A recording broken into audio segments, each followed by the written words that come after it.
पापा, जब आप खेलते हो ना तो मुझे हीरो जैसे लगते हो। ये एक ऐसा डायलॉग है जिसे सुनकर दुनिया के हर बाप को गर्व महसूस होता होगा। जी हाँ, दुनिया का हर पिता चाहता है कि उसका बच्चा उससे भी बड़ा इंसान बने और दुनिया में नाम रोशन करे।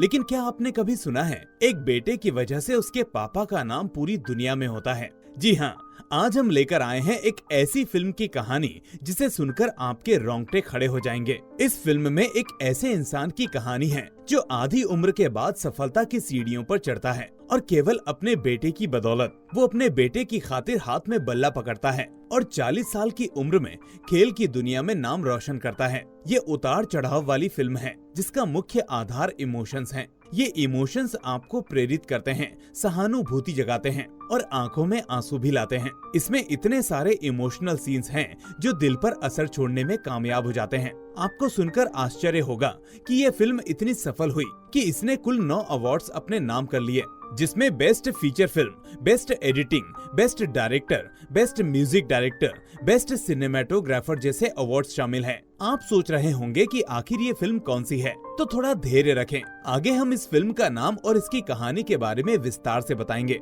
लेकिन आगे बढ़ने से पहले आप हमारे IEM चैनल को लाइक और सब्सक्राइब जरूर कर लें और हाँ, वीडियो को एंड तक जरूर देखें और आखिर में अपना कमेंट देना ना भूलें। तो हम बात कर रहे थे कई सारे अवार्ड विनिंग तेलुगु फिल्म की, जिसकी कहानी ने न केवल देश के खेल जगत में तहलका मचा दिया था, बल्कि फिल्म को देखकर लोग अपने बच्चों को खेलने के लिए प्रोत्साहित करने लगे थे। कहानी की शुरुआत अमेरिका के न्यूयॉर्क शहर से होती है। फिल्म का अहम किरदार सीनियर नानी मेट्रो से यात्रा करता है और अपने डेस्टिनेशन पर उतरकर सीधे किताबों की दुकान में पहुंचता है, जहां वो जर्सी नामक एक किताब को खरीदता है। उसी समय 2 लड़कियां भी वहां से किताब खरीदने आती हैं।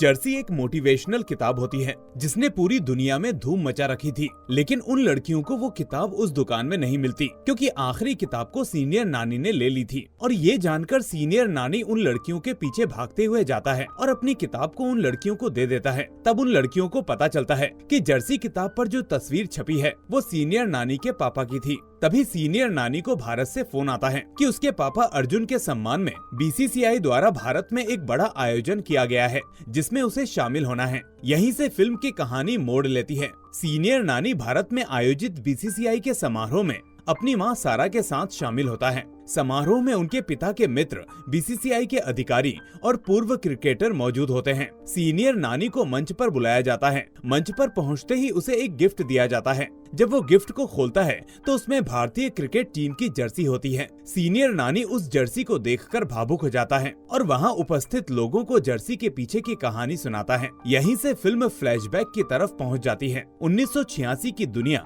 सीनियर नानी के आंखों के सामने तैरने लगती है। हैदराबाद में अर्जुन की नंबर 1 प्रतिभाशाली रणजी खिलाड़ी के रूप में पहचान है, जो अपनी गर्लफ्रेंड सारा से बेहद प्यार करता है। एक क्रिकेट मैच चल रहा है जिसमें अर्जुन जबरदस्त फॉर्म में है और उसकी गर्लफ्रेंड सारा बाहर से उसका जोश बढ़ा रही होती है। अब दिखाई जाती है 1996 की दुनिया, जहां 36 साल का अर्जुन अब बेरोजगार है और इस वजह से उसे अपनी पत्नी सारा से हमेशा डांट पड़ती है। उसने अपनी नौकरी वापस पाने के लिए वकील से सलाह क्यों नहीं ली, जबकि वो निर्दोष है। उसका 7 साल का बेटा नानी भी अपने स्कूल की क्रिकेट टीम के लिए खेलता है। एक दिन नानी अपने पापा अर्जुन से भारतीय क्रिकेट टीम की जर्सी की डिमांड करता है। वो अपने बेटे के साथ दुकान में जाता है। अर्जुन को पता चलता है कि जर्सी की कीमत 500 रुपए है, लेकिन उसके पास जर्सी खरीदने के लिए पैसे नहीं होते। वो अपने बेटे से वादा करता है कि वो उसे उसके जन्मदिन पर उपहार में जर्सी जरूर देगा। उसकी पत्नी सारा भी पैसे देने से इनकार कर देती है। अब कोई विकल्प न होने पर अर्जुन अपने दोस्तों से जर्सी खरीदने के लिए पैसे मांगता है, लेकिन वहाँ भी वो सफल नहीं हो पाता। उसी रात वो सारा के बिस्तर के सामने सिर का टेका लगाकर फिर से पुराने समय की ओर चला जाता है। यहाँ फिल्म मेकर कहना चाहता है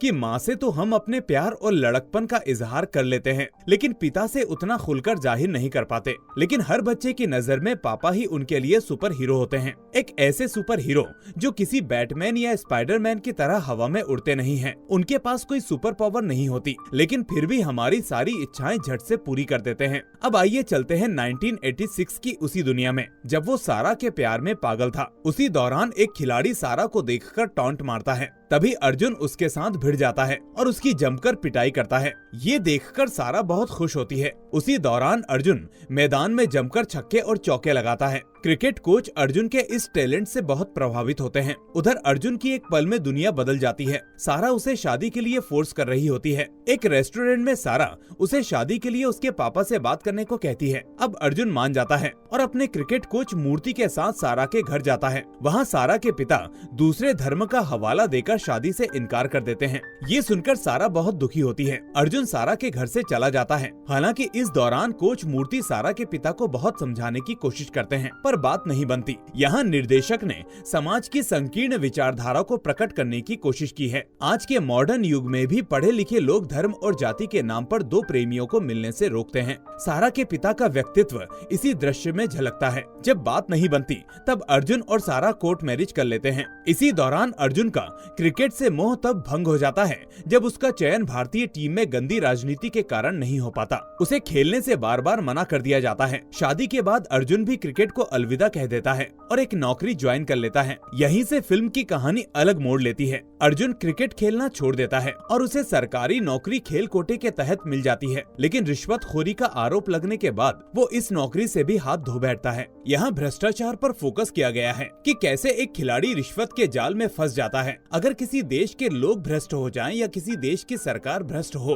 तो ये मान लीजिए कि उस देश का विनाश तय है। ये ऐसा दीमक है जो किसी भी देश को धीरे धीरे खोखला कर सकता है। ये एक कटु सच्चाई है कि भ्रष्टाचार किसी भी देश की तमाम समस्याओं की जड़ होती है। कोई सरकारी काम कराना हो, नौकरी पाना हो या फिर यहाँ तक कि सरकारी अस्पताल में भर्ती तक होना हो, लोग जुगाड़ और उस जुगाड़ के बदले घूस देने को मजबूर हो जाते हैं और इसी मजबूरी का फायदा ऊंचे ओहदे पर बैठे लोग उठाते हैं। अब साल 1996 की दुनिया आंखों के सामने उभरने लगती है। अर्जुन एक शादीशुदा आदमी है जो उदासी में जिंदगी जी रहा है। उसकी पत्नी सारा और उसका बेटा नानी ही उसकी दुनिया है। लेकिन अर्जुन के प्रति सारा के प्यार में थोड़ी कड़वाहट आ जाती है, क्योंकि फूड कॉर्पोरेशन को फिर से शुरू करने में अर्जुन की बिल्कुल भी इच्छा नहीं होती। लेकिन अर्जुन का बेटा नानी उससे बेपनाह प्यार करता है। नानी अपने पापा को सुपर हीरो मानता है। यहाँ अर्जुन की आंखें बोलती हैं। उसकी आंखें कई बातों को समेटे हुए हैं। इसमें एक क्रिकेट खिलाड़ी का संघर्ष है, खेलों में राजनीति है, खिलाड़ी के सपने पूरे ना होने पर उसकी कुंठा है, मिडिल क्लास फैमिली का संघर्ष है,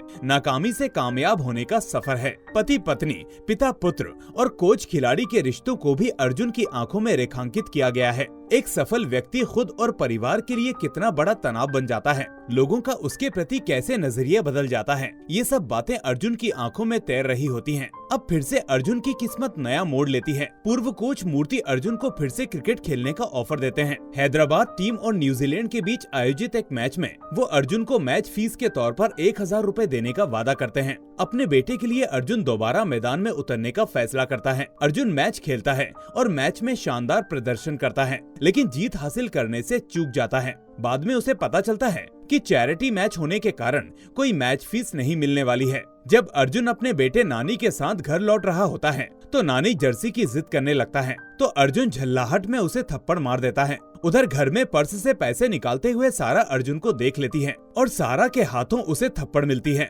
अर्जुन अपने बच्चे और पत्नी की नजरों में चोर साबित हो जाता है। यहाँ अर्जुन मन ही मन बहुत रोता है। वो उसी रात कोच मूर्ति के पास जाता है और फिर से क्रिकेट खेलने की जिद करता है। मूर्ति मान जाते हैं और 40 साल के अर्जुन को फिर से खेलने का मौका देते हैं। आखिरकार एक बल्लेबाज के रूप में कुछ शानदार प्रदर्शनों के आधार पर वो अपनी उम्र के बावजूद रणजी में खेलने के लिए चुना जाता है। अर्जुन हैदराबाद टीम को रिप्रेजेंट करना शुरू कर देता है और खेल में एक्स्ट्रा ऑर्डिनरी परफॉर्मेंस देता है। लेकिन इससे सारा खुश नहीं होती और वो चाहती है कि वो क्रिकेट छोड़ दे और फूड इंस्पेक्टर की नौकरी वापस से ज्वाइन कर ले। उधर उसकी तबीयत भी साथ नहीं देती है। डॉक्टर उसे कई टेस्ट करवाने की सलाह देते हैं। अर्जुन टीम से संन्यास लेने के बारे में सोचता है, लेकिन नानी से पूछता है कि उसे खेलना चाहिए या नहीं, और उसका बेटा उसे खेलने के लिए प्रोत्साहित करता है। उसकी पत्नी भी अर्जुन के प्रति भावुक हो जाती है। अर्जुन अपनी पत्नी से कहता है कि उसका बेटा ही उससे सबसे ज्यादा प्यार करता है। अर्जुन को अपने बेटे की वो बात याद आती है जब वो कहता है, पापा जब आप खेलते हो ना तो मुझे हीरो जैसे लगते हो। ये संवाद अर्जुन को एक नई एनर्जी देता है। फाइनल मैच जाने से पहले सारा को भी एहसास हो जाता है कि उसने अपने पति अर्जुन को समझा। वो खुद मुंबई जाने के लिए हवाई टिकट अर्जुन को दे देती है और प्यार भरे दिल से अर्जुन को विदा करती है। उधर हैदराबाद टीम और मुंबई के बीच फाइनल मैच होता है। अर्जुन हैदराबाद टीम के लिए अपनी जान की बाजी तक लगा देता है। फाइनल मैच में जब हैदराबाद की टीम मुश्किल स्थिति में फंस जाती है तो मुंबई जीत की कगार पर होती है, लेकिन अर्जुन हार नहीं मानता। बार बार उसे अपने बच्चे और पत्नी की इमेज सामने आती है। वो और तेजी से क्रिकेट खेलता है। अर्जुन अकेले ही टीम को जीत की ओर ले जाता है। चौकों और छक्कों की बरसात कर मैदान में जान फूंक देता है। उसे अपने बेटे की बात याद आती है, पापा आप दुनिया के लिए नहीं मेरे लिए खेलो। अर्जुन मैच जीतने के लिए पूरा दम लगा देता है। बीच बीच में उसकी तबीयत भी खराब होती है, लेकिन वो लड़खड़ाता नहीं। अर्जुन फिर से चौकों और छक्कों की झड़ी लगा देता है। आखिरी ओवर में जबरदस्त मुकाबला होता है। अर्जुन ट्रिपल सेंचुरी बनाने के करीब होता है। जीतने के लिए 4 गेंदों में 14 रन चाहिए होते हैं। अर्जुन को फिर से पत्नी और बच्चे की बात याद आती है। अर्जुन को जोश आ जाता है। उसे आखिरी में जीत के लिए 3 रन बनाने होते हैं। वो बाउंड्री पर शॉट मारता है और दौड़कर रन बनाता है, लेकिन मैच के तुरंत बाद वो खुद भी गिर जाता है। अर्जुन उठता है और जोर से चिल्लाकर कहता है, नानी मैं मैच जीत गया। उधर घर पर उसका बेटा भी कहता है, पापा जीत गए, पापा जीत गए। अर्जुन ने साबित कर दिया कि खेलने की कोई उम्र नहीं होती। सीनियर नानी समारोह में बताते हैं कि मुंबई में मैच के बाद पापा अर्जुन हॉस्पिटल में एडमिट थे और हार्ट फेलियर से उनकी मौत हो जाती है। सीनियर नानी खुलासा करते हैं कि मेरी जिद ने ही पापा को मुझसे छीन लिया। मुझे डॉक्टर ने बताया कि उन्हें आर्निया नाम की हार्ट की बीमारी थी और उन्होंने बताया कि ये बीमारी उन्हें 10 साल से थी। उनके क्रिकेट छोड़ने की वजह भी यही थी। सारा को भी इस बात की जानकारी नहीं थी। बीसीसीआई समारोह में सीनियर नानी कहते हैं वो मौत से आंखें लड़ाकर जिंदगी की बाजी जीत रहे थे। सीनियर नानी कहते हैं मुझे उन पर गर्व है। और इस फिल्म का यहीं पर दी एंड हो जाता है। चलते चलते आपको जानकारी देना जरूरी है कि अर्जुन के जीवन की किताब राम्या ने लिखी थी। वो पत्रकार जिसने अर्जुन की असंभव यात्रा को कलमबद्ध कर दिया था। अर्जुन एक सच्चे योद्धा थे जिन्होंने अपने सपनों का पीछा करते हुए वास्तव में वो अपने बेटे की इच्छा को पूरी कर रहे थे। वो जानते थे उनकी मृत्यु निश्चित है। अर्जुन भारतीय क्रिकेट टीम में आने के दावेदार थे, लेकिन कुछ कारणों से उनका सिलेक्शन नहीं हो पाया।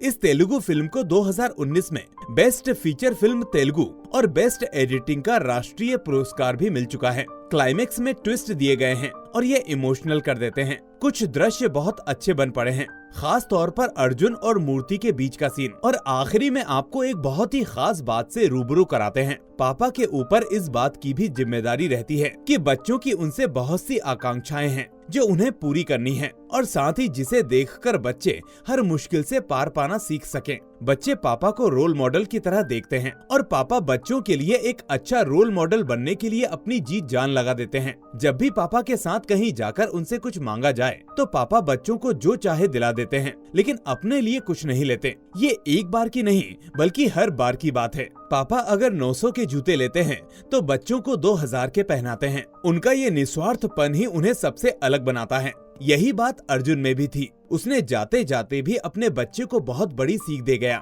बीमारी के बावजूद उसने केवल अपने बच्चे की नजरों में सुपर हीरो बनने के खातिर अपनी जान की कुर्बानी दे दी। पापा की ये आदत होती है कि उन्हें लगता है कि वो दुनिया का कोई भी काम कर सकते हैं। उनका ये कॉन्फिडेंस ही है कि घर हो या बाहर वो हर काम को अपने हाथ में ले लेते हैं। पापा इन कामों को खुद करते हैं और कई बार काम ना आते हुए भी करते करते सीख जाते हैं। इससे बच्चों में भी ये कॉन्फिडेंस आता है कि वो किसी भी काम को कर सकते हैं और इसीलिए किसी एक्सपेरिमेंट से डरते नहीं। तो ये था तेलुगु मूवी जर्सी का एक्सप्लेनेशन। दोस्तों आशा करते हैं कि ये वीडियो आपको जरूर पसंद आया होगा, और वाकई में पसंद आया है तो इसे लाइक और अपने दोस्तों के साथ शेयर करना मत भूलना। अगर इस चैनल पर नए हैं तो इसे सब्सक्राइब करके नोटिफिकेशन बेल को भी दबा देना। अब हम फिर मिलेंगे एक और ऐसी ही शानदार एक्सप्लेनेशन के साथ। तब तक अपना ख्याल रखिए एंड थैंक्स फॉर वॉचिंग।